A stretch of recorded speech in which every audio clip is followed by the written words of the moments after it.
రాష్ట్ర రాజకీయాల్లో కీలకంగా మారినటువంటి కాళేశ్వరం ప్రాజెక్టు మళ్ళొకసారి చర్చనీయాంశమే. ఇప్పటికే కూలిపోయింది, కొట్టుకపోయింది అని చెప్పి దాని మీద పెద్ద వ్యవహారం నడుస్తూ ఉన్నది. ఒక పార్టీ అధికారం కోల్పోవడానికి కూడా అది కారణమైంది. సో ఇప్పుడు మళ్ళీ ఈ 2 ఏళ్ళు గడుస్తున్నా కూడా ప్రతిసారి ఏదో ఒక సందర్భంలో కాళేశ్వరం ప్రాజెక్టు, మేడిగడ్డ బ్యారేజీ ఇష్యూలని కూడా చర్చకు వస్తూ ఉంది. సో అసలు మొత్తం ప్రాజెక్టే కొట్టుకపోయిందని చెప్పిన గవర్నమెంటు మళ్ళీ అదే మల్లన్న సాగర్ నుంచి హైదరాబాద్కు తాగునీళ్ళు తీసుకొస్తామని, అంటే మల్లన్న సాగర్ అనేది ఆ కాళేశ్వరం ప్రాజెక్టులో భాగంగా కట్టినటువంటిది ఆ రిజర్వాయర్. సో అక్కడి నుంచి హైదరాబాద్ తాగునీళ్ళు తీసుకొస్తామని చెప్తా ఉన్నారు. ఇంకొక వైపు కాళేశ్వరం ప్రాజెక్టు కొట్టుకపోయిందని చెప్తున్నారు. అసలు ఆ మేడిగడ్డ బ్యారేజ్ దేనికి పనికిరాదు, మొత్తం పేక మేడ లెక్క కూలిపోయింది అని చెప్పి కొన్ని వందల సార్లు ఇప్పుడున్న ముఖ్యమంత్రి కాదు మొత్తం కాంగ్రెస్ పార్టీ నాయకులు, జాతీయ నాయకత్వం చెప్పింది, బీజేపీ వాళ్ళు చెప్పారు, అందరు చెప్పారు. కానీ అదే మేడిగడ్డ బ్యారేజ్కి రిపేర్లు చేస్తామని చెప్పారు. దాన్ని ఇప్పుడు రిపేర్లు చేసే పనులు, దానికి టెస్టులు అవి వ్యవహారం నడుస్తుంది. అంటే ఒక వైపేమో అది వేస్ట్, పనికిరాదు అంటున్నారు, కొట్టుకపోయింది అంటున్నారు. ఇంకొక వైపేమో అదే ఉపయోగకరం, ఇప్పుడు దాన్ని రిపేర్ చేసి వాడుకోవాలి, వాడుకునేలాగా దాన్ని చేయాలనే రకంగా వ్యవహరిస్తూ ఉన్నారు. 2 రకాల వ్యవహారం వాళ్ళ దగ్గరనే ఉంది. ఇదంతా కన్ఫ్యూజన్గా ప్రజలను కన్ఫ్యూజన్ చేస్తూ ఈ వ్యవహారం ఒక గత 4-5 ఏళ్ళుగా నడుస్తూ ఉంది. బీఆర్ఎస్ పార్టీ అధికారంలో ఉన్నప్పటి నుంచి కూడా ఈ వ్యవహారం నడుస్తూ ఉంది. ఇప్పుడు తాజాగా అక్కడ ఒక అగ్ని ప్రమాదం జరిగింది. ఏదైతే మేడిగడ్డ బ్యారేజ్ దగ్గర ఎల్ఎన్టీ వాళ్ళు ప్రస్తుతం కొద్ది రోజులుగా పరీక్షలు నిర్వహిస్తున్నారు. ఆ బ్యారేజ్ దానికి సంబంధించి దాని స్టామినా, దాని కాంక్రీటు స్ట్రెంత్ ఎట్లా ఉంది, ఇది ఉంటుందా, కూలుతుందా అని వీళ్ళు చాలా అనుమానాలు వ్యక్తం చేసిరు. మొన్న మధ్యన ముఖ్యమంత్రి కూడా పోయి చూసి వచ్చారు. కరెంటు పోతే డేటా ఎగిరిపోతుందా, ఉంటుందా అని అడిగిరు, గుర్తుంది కదా మీకు ఆ వీడియో. సో అప్పుడు పోయొచ్చారు కూడా ఆయన అక్కడికి. అప్పటి నుంచి అంతకుముందు నుంచి కూడా అక్కడ పనులు జరుగుతూ ఉన్నాయి.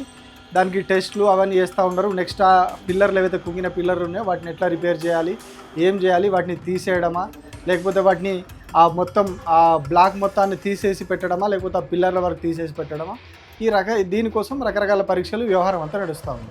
ముఖ్యమంత్రి కూడా పోయొచ్చారు అక్కడికి.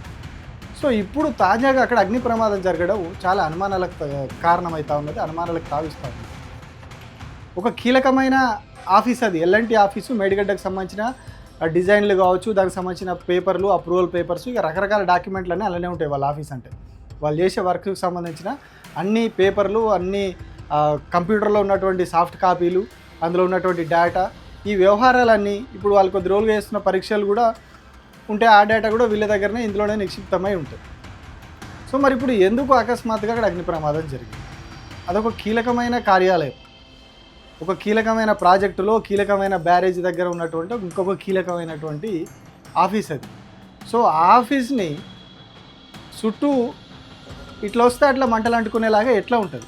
అక్కడ వాళ్ళు చెప్తున్న రీజన్ ఏంటి అంటే, పక్కనే ఉన్నటువంటి పొలాల నుంచి మంటలు వచ్చినాయి, వాళ్ళ రైతులు ఎవరో అది తగలబెడితే, చెత్త తగలబెడితే వచ్చి దీనికి మంటలు అంటుకున్నాయని చెప్తా ఉన్నారు.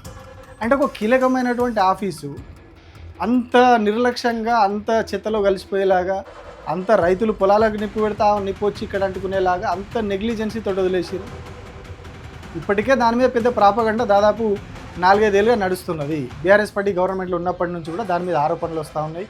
అవినీతి అన్నారు, ఆ తర్వాత కూలిపోవడం, అసలు కూలిందా పేల్చిర్రా అనేది ఇంకొక డౌటు, దాని మీద ఇంకొక వ్యవహారం. ఇట్లాంటి తరుణంలో అదంతా డేటా ఉన్నటువంటి ఆ ఆఫీస్లో ఎట్లా అగ్ని ప్రమాదం జరుగుతుంది? ఎందుకు కనీసమైనటువంటి జాగ్రత్తలు అధికారులు తీసుకోలేదు? ఇక్కడ ఏ డాక్యుమెంట్లు దగ్ధమైనవి? బ్యారేజ్ మంచిగానే ఉంది అనేటి ఏమన్నా ఖతం చేయడానికి పని చేసిర్రా? లేదు, బ్యారేజీ నిర్మాణంలో లోపాలు ఉన్నాయి, తప్పులు ఉన్నాయని చెప్పి ఉన్న డాక్యుమెంట్లు మాయం చేయడానికి ఇవి చేసిర్రు. అంటే ఎట్టి పరిస్థితుల్లో కూడా బ్యారేజ్ సరిగా లేదు, నాణ్యత లోపం ఉంది, ఇది ఉంది, అది ఉందని చెప్పడానికి ఇప్పుడు ప్రభుత్వానికి కూడా ఆస్కారం లేదు.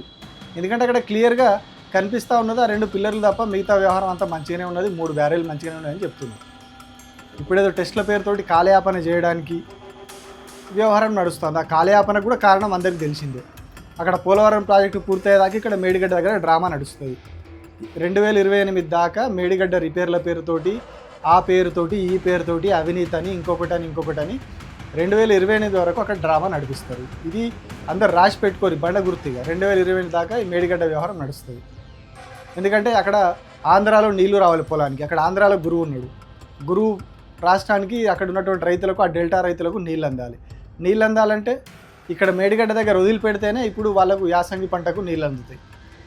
మనం ఇక్కడ మేడిగడ్డ వేసి మనం వర్షాకాలం స్టార్టింగ్ టైంలో రైతులకు నీళ్ళు ఇచ్చుకోవడానికి మేడిగడ్డ దగ్గర గేట్లు వేసి అక్కడ నుంచి నీళ్ళు ఎత్తి పోసుకొని మనం అన్ని రిజర్వాయర్లను నింపుకుంటే కిందకు వాళ్ళకి నీళ్ళు పోవు, ఆంధ్రాకి నీళ్ళు పోకుంటే వాళ్ళు విలువిల్లు ఆడతారు. ఆ కాటన్ బ్యారేజ్ కిందికి వెళ్ళి అదంతగా ఆ బెల్ట్ అంతా కూడా, డెల్టా బెల్ట్ అంతా కూడా ఆగమవుతారు రైతులు.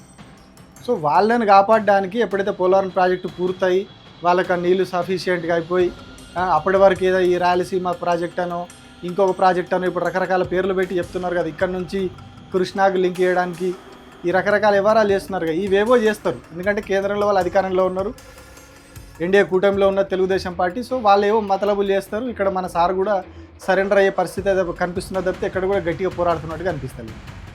సో ఆలోపు ఏదో మాయాజాలం చేసి ఈ నీళ్ళని కూడా ఎత్తుకపోతారు, ఆ నీళ్ళు ఎత్తుకపోతారు, అప్పటిదాకా ఈ సినిమా నడుస్తుంది. సో మరి ఈ సినిమాని ఇంకా నడిపించడానికి ఇక్కడ అగ్ని ప్రమాదం జరిగిందా, నిజంగానే క్యాజువల్గా జరిగిన ప్రమాదం అది, ఎట్లాంటి దురుద్దేశం లేకుండా కేవలం ఒక విపత్తులాగా అక్కడ ఉన్నటువంటి పరిస్థితుల్లో ఆ రైతులు పెట్టడం వల్లనే వచ్చి ఇక్కడ తగిలింది. దీని మీద పూర్తి స్థాయిలో ఎంక్వైరీ జరగాలి. ఎందుకంటే అది చాలా కీలకమైనది, ప్రజల సొమ్ములతోడు కట్టినటువంటి ప్రాజెక్ట్ అది. ప్రజల భవిష్యత్తు, తెలంగాణ రాష్ట్ర భవిష్యత్తు, కేవలం ఉత్తర తెలంగాణ భవిష్యత్తు కాదు, ఉత్తర దక్షిణ తెలంగాణ మొత్తం రాష్ట్రం అంతా, తెలంగాణ రాష్ట్రం అంతటికి అదొక జీవనాడి, అది జీవధార అది. సో దాన్ని ఆగం చేయడానికి ఏవో ప్రయత్నాలు చేస్తున్నట్టుగా కనిపిస్తున్నది క్లియర్గా. నిజంగానే ఏ దురుద్దేశం లేకుంటే ఈ పాటికి ఎప్పుడో రిపేర్లు, ఆ టెస్టింగ్లు పూర్తయ్యేటి. కానీ టెస్టింగ్లో ఇప్పుడు ఆల్రెడీ మనం మే ఎండింగ్కి వచ్చేసినాం, 4 రోజులు అయితే మే నెల కూడా అయిపోతుంది. సో ఇప్పటిదాకా కూడా టెస్టింగ్ అనే నడిపిస్తున్నారు. ఒకవేళ 4 రోజులు పోయిన తర్వాత వర్షాలు పడ్డా, మన దగ్గర పడకుండా ఎగువన పడితే మేడిగడ్డకు వరద వస్తుంది పైనుంచి, మహారాష్ట్ర అటువైపు నుంచి ఆ ప్రాణహిత నుంచి ఆ వాటర్ అంతా వచ్చి ఇటు సైడ్ వచ్చేస్తుంది. ఇటు గోదావరి నుంచి అటు ఆ వాటర్ ఈ వాటర్ మొత్తం కలిసి వచ్చి ఇక్కడ వరద పెరుగుతుంది. పెరిగినప్పుడు ఏమవుతుంది, అక్కడ పైసా పని చేయడానికి ఆస్కారం ఉండదు, అసలు అలా దిగడానికి ఉండదు, బీభత్సమైన వరద వస్తుంది. కొంచెం గట్టిగా వర్షం పడితే పైన అక్కడ అసలు మొత్తం పిల్లర్లు మునిగేలాగా వరద వస్తుంది. అంత వరదను తట్టుకొని కూడా అది నిలబడ్డదంటేనే మనకు అది స్ట్రాంగ్ ఉందని అర్థమవుతుంది. కానీ అయినా కూడా టెస్టింగ్లు అని చేయడం, దాన్ని ఏదో డిలే చేయడం, మళ్ళీ అక్కడికి ఏదో ముఖ్యమంత్రి చూసి రావడం, ఆయన వచ్చిన కొద్ది రోజులకి ఇప్పుడు అగ్ని ప్రమాదం జరగడం, అది కూడా కీలకమైన డాక్యుమెంట్లు వ్యవస్థ అంతున్న దానిలోనే కీలకమైన డాక్యుమెంట్లు, హార్డ్ డిస్కులు, సాఫ్ట్ కాపీలు అన్నీ కూడా కాలిపోయినాయి అని చెప్పి ఇవాళ ఒక మంత్రి గారి పేపరే రాసింది. అంటే ఇవన్నీ కూడా దాని మీద అనుమానాలు ఇంకా పెంచుతూ ఉన్నాయి.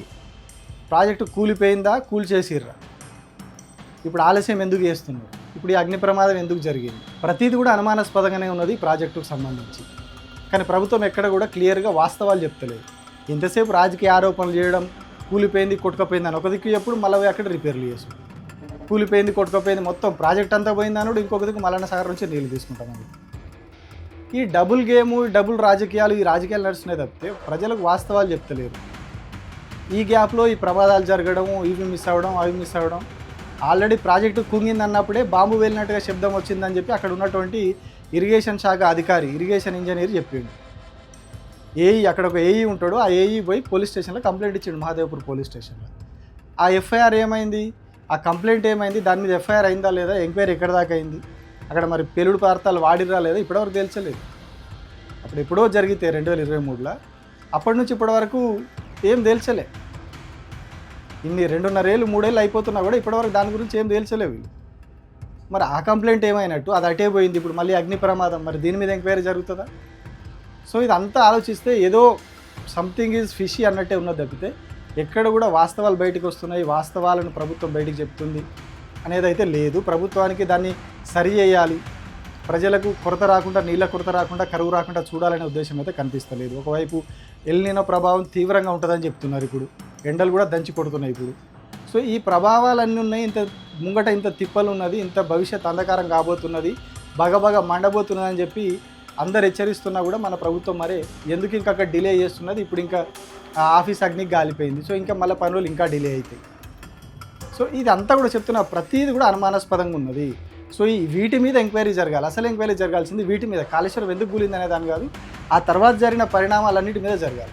ఎట్లా కూలింది, ఆ తర్వాత ఏమేమి జరిగినాయి, ఎందుకు ఎఫ్ఐఆర్ మీద ఇంకా ఆ ఎఫ్ఐఆర్ పెట్టి ఎంక్వైరీ జరుగుతలేదు, ఈ ప్రమాదం ఎందుకు జరిగింది, ఎందుకు డిలే అవుతుంది, వీటి మీద ఎంక్వైరీ జరగాలి.